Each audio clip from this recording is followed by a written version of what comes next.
कि उन व्यक्तियों के विषय में कुछ अनाउंस करेंगे जो डेली बेसिस पे कमाते हैं, डेली खाते हैं, जो बिहार के, यूपी के, झारखंड के, तमाम राज्य के जो शहरों में जाते हैं मेहनत मजदूरी करके, वो अपना बाल बच्चों का पेट भरते हैं, अपना परिवार चलाते हैं, और उन व्यक्तियों के ऊपर माननीय प्रधानमंत्री जी कुछ बोलेंगे। लेकिन ऐसा कुछ भी नहीं मिला।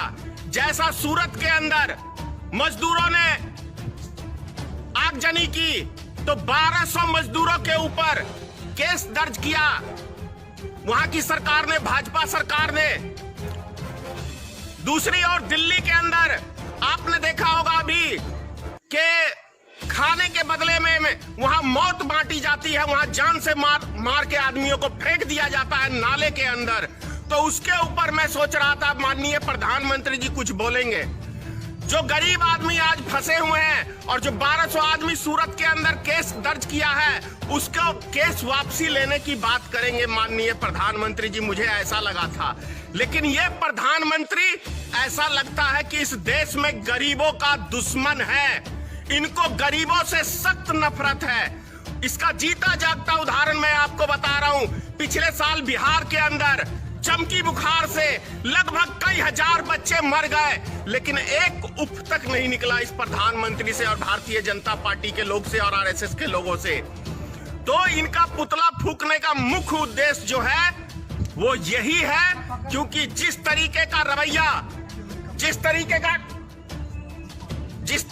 रवैया है इनका देखने को मिल रहा है, वो ऐसा लगता है कि ये इस देश के गरीब आदमियों को समाप्त करने का एक बहुत बड़ा षड्यंत्र रचा जा रहा है, क्योंकि लोग अपने अपने घरों में कैद है। यदि माननीय प्रधानमंत्री जी आज ये कहते कि हर व्यक्ति घर के अंदर आप रहिए, आपको खाना पहुंचाने की जिम्मेदारी हमारी सरकार की है, हमारे वर्करों की है, तो बहुत अच्छा होता।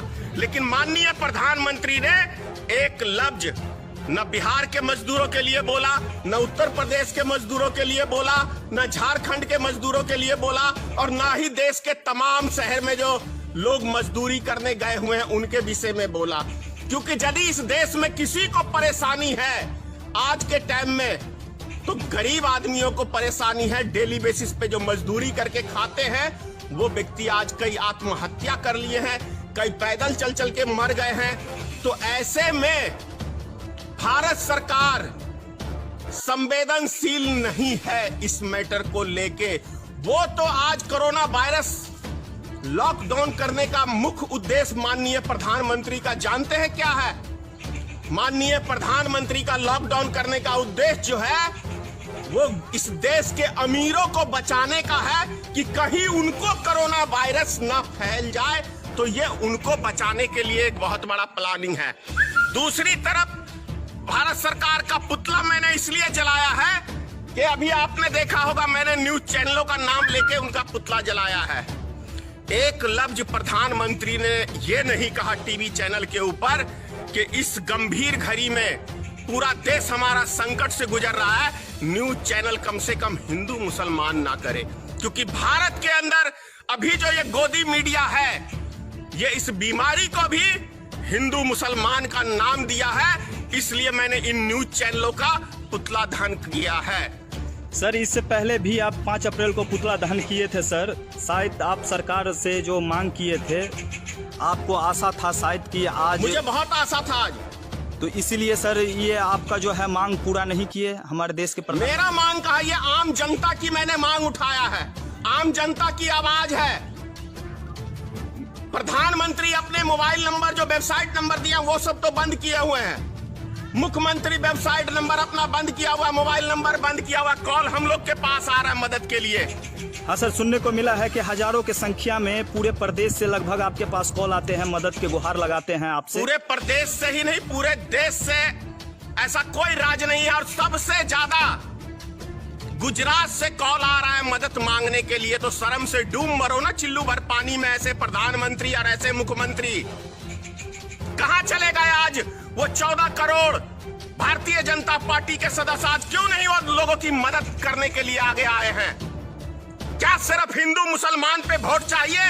राम मंदिर पे सिर्फ वोट चाहिए? लेकिन जनता को जब भूखमरी कगार पे है तो इस टाइम में आपकी हमदर्दी और एहसान किस बात का सरकार कर रही है? अरे जनता का पैसा है, जनता तक पहुंचना चाहिए। और सर, जो तमाम प्रदेश के लोग आपसे जो कॉल के माध्यम से मदद मांग रहे हैं सर, उसको क्या कहना चाहेंगे आप? मैं एक चीज कहूंगा, लॉकडाउन तो बढ़ा दिया गया है सर, अब 3 मई तक जब कर दिया पेट है। में आग लगती है तो कोई लॉकडाउन नहीं मानेगा। जब पेट की आग जब भड़कती है ना तो कोई लॉकडाउन नहीं, जैसे सूरत में देखने को मिला। इससे बढ़िया तो सरकार गरीबों को लाइन लगा के, एक बुजुर्ग ने कहा ही था कि एक लाइन लगा के आप सूट करवा दो लोगों को, ना रहेगा बांस, ना बजेगी बांसुरी। वो जो बेचारे सिसक सिसक के रोटी के बिना मर रहे हैं, गरीब मजदूर आदमी, उनको गोली मरवा दो मोदी जी, क्या दिक्कत है? हिटलर के नाम से तो आप प्रसिद्ध है ही हो और हिटलर जैसे काम भी करते हो। सर, आपके पास तमाम जगह से कॉल आया था, तो आप सरकार से मांग भी किए थे कि पूरे प्रदेश में जो फंसे हुए मजदूर हैं, कम से कम 3-4 दिन का मौका देके अपने अपने बाल बच्चे के पास उसको पहुंचा दिया अरे जाए। इनको दुख तकलीफ होगा कैसे भाई? नरेंद्र मोदी की औलाद है, पत्नी है, नीतीश कुमार शादी करके एक बच्चा होके पत्नी होते हुए उस पत्नी को छोड़ दिया, तो ये लोग क्या औलाद का दुख दर्द या देश की जनता का दुख दर्द जानेंगे? योगी आदित्यनाथ वही हाल है, परसेंटेज तो इनकी पार्टी में वही है बिना औलाद के। तो इनको क्या पता कि औलाद का दुख क्या होता है, उसका सुख क्या होता है, एक पत्नी का दुख क्या होता है, उसका सुख क्या होता है? ये सब क्या जानने का इस देश की जनता का दुख दर्द? ये तो मोदी जी आ जाते हैं फैशन करके एक नए स्टाइल के अंदर, कभी गमछा तो कभी ये तौलिया, कभी वो टी-शर्ट। तो ये लोग क्या जानने गए देश की जनता का हाल? अरे अगर इनके पास हिंदू मुसलमान की बीमारी ना फैलाएं तो एक मत इनको नहीं मिल सकता है। सभी राम के नाम पे